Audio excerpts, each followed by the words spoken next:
Касым-Жомарт Токаев ото-ана монументине гүл чамбар койду. Мамлекет башчысы жана салтанаттуу иш-чарага чогулган фронтовиктер, ооруктун эмгекчилери менен кайрымдуу казакстандыктар улуу ата мекендик согуш жылдарында курман болгон жоокерлердин рухуна таазим кылып, аларды 1 мүнөт үнсүз туруп эскеришти. Андан соң президенттик оркестр мамлекеттик гимнди аткарып, ардактуу кароолдун ротасы иш-чаранын катышуучуларынын алдынан сап түзүп өттү. Касым-Жомарт Токаев ардагерлерди жеңиш күнү менен куттуктады. Эске сала кетсек, бүгүнкү күндө Казакстанда 148 согуштун ардагери бар.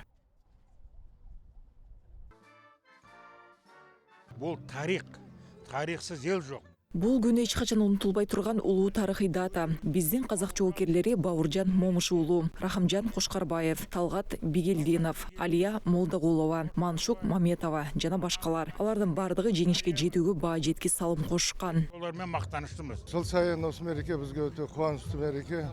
Бардык казакстандыктарды ушул сонун майрам менен куттуктагым келет. Ден соолук, бакыт каалайм. Эң негизгиси ошол коркунучтуу учур эч качан кайталанбасын. Биздин баатырлардын эрдиктери унутулбайт. Аман болсун, журтумуз согуш болмасын дейт.